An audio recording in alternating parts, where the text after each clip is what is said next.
그래서 일단 지수부터 좀 살펴보도록 할 텐데요.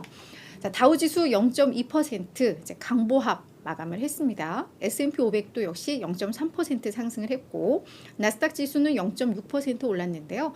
테슬라가 한 5% 정도 상승 마감을 했죠. 3월 1일 투자자의 날 행사를 앞두고 그런 기대감들 좀 나오고 있는 것으로 예상이 되고 있습니다. 자, 근데 앞서 이제 제가 말씀을 드리면서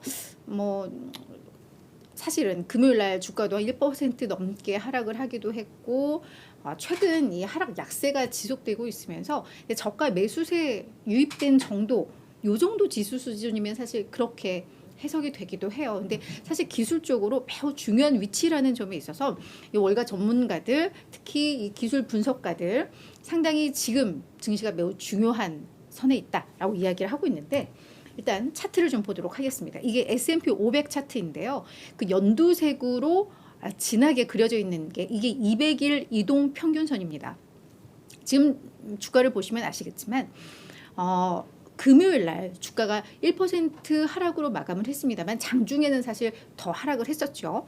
근데 이 200일선에서 지지를 받고 그나마 낙폭을 좀 줄였었는데 오늘 역시 이 200일선 위에서 좀 거래가 되고 있습니다. 그러니까 지금 200일선이 위치한 자리가 한 3,940 정도 선에 있는데 시장에서는 지금 시장은 저가 매수도 어쨌든 간에 이 200일선 지지가 좀 되고 있는 상황이다. 근데 요게 붕괴될 경우에는 이제 추가 하락도 예상을 해야 된다라는 건데요.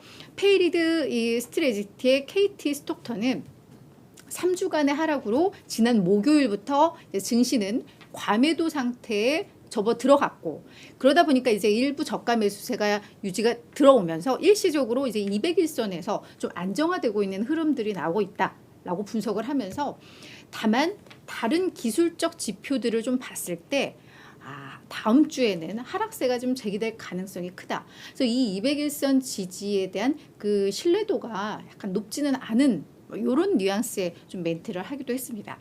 JP 모건 트레이딩 데스크 역시도 이 200일선 지지가 매우 좀 중요하다라고 이야기를 하면서, 이게 붕괴가 될 경우에는 이제 모멘텀 투자를 하는 그런 펀드들이 아무래도 대량의 매물을 좀 내놓을 수 있다라는 관점에 있어서 이게 정말 계속해서 지지가 될 것인지 이 부분은 저희가 계속해서 주목을 해야 될 부분인 것 같습니다. 경제 지표들이 좀 있었는데요. 사실 시장 어떤 등락에 큰 영향을 미치지는 않았습니다. 사실 월요일은 뭔가 이 모멘텀 공백 이렇게 좀 저희가 해석을 할 수 있을 것 같아요. 그래서 이제 기술적인 얘기들이 주로 좀 나왔던 것 같은데, 경제 지표는 1월 내구재 주문, 사실 이거는 매우 중요한 경제 지표기는 합니다. 경제 상황을 알 수 있는. 하지만 지금 증시에 있어서의 그 영향력이 예전처럼 크지는 않은 상태인데, 이게 전월 대비 마이너스 4.5를 기록을 했어요. 전월에는 이게 5.1 증가였고 예상도 마이너스 4 정도 예상을 했었으니까 뭔가 되게 안 좋은 느낌의 숫자가 나왔죠. 근데 이제 이게 지난달 12월에 유나이티드 에어라인이 보잉사에 상당량의 항공 주문을 하면서 그때 이 5%를 기록할 수 있었던 그 기준이 됐던 거였거든요.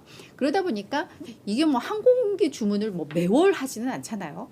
그래서 요 부분들을 제외를 했을 경우에는 내구재 주문 수치도 나쁘지 않았다라는 평가가 나오고 있습니다. 이것은 그러니까 항공기 주문 여부에 따른 지난달에 주문이 많았던 데 따른 약간의 그냥 엽기적 효과였다. 이렇게 좀 생각을 하시면 될 것 같고요. 1월 잠정 주택 판매가 전월 대비 8.1%또 증가를 한 것으로 나왔는데, 주택 시장이 경기를 약간 선행하는 느낌인데 이게 그럼 괜찮나? 기대를 할 수 있는 엄청난 숫자였잖아요. 지금 시장에서는 1% 예상을 했었으니까. 근데 이 부분에 대해서도 이 모기지 금리가 12월과 1월에 하락을 하면서 구매 여력이 생긴 요런 수요자들이 생기면서 좀 매수가 이루어지고 이렇게 분석이 나오고는 있는데, 최근 들어서 다시 긴축에 대한 우려 커지면서 모기지 금리가 다시 재차 반등하고 있는 그런 국면이기 때문에 그 연속성에 대해서는 시장에서는 조금 더 확인을 해야 된다라고 이야기를 하고 있습니다. 그래서 어떤 지표들에 대한 어떤 시장에 있어서의 임팩트가 강하진 않았고 어떤 연속성을 좀 봐야 된다라는 해석들이 많이 나왔던 그런 경제 지표입니다.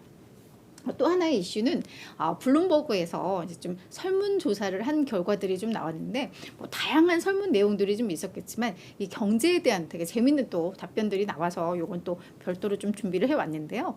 블룸버그에서 20일에서 24일 사이에 시장 참여자 뭐 약 2,220여 명을 대상으로 이런저런 질문들을 했던 것 같아요. 경기에 대해서. 그래서 이제 우리 경기가 연착륙할까, 뭐 경착륙할까, 뭐 이런 것들을 물었는데 연착륙 가능성을 41%, 그리고 경착륙 가능성이 약 37.5, 그리고 노랜딩, 무슨 연착륙, 경착륙이야, 그냥 경기는 계속 그냥 좋을 거야 라고 판단한 이 확률도 약 18% 비중이 됐다고 합니다.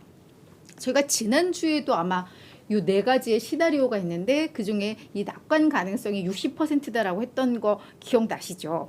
그러니까 그와 좀 비슷한 것 같아요. 연착륙이냐 노랜딩이냐 요게 그냥 합치면 거의 60% 되니까 요즘 시장은 6대 4의 비중으로 그래도 이 경제 상황에 대해서 긍정적으로 낙관적으로 보는 비중이 조금은 높은 상황이라는 게 요 설문조사 결과에서도 좀 나오긴 했습니다.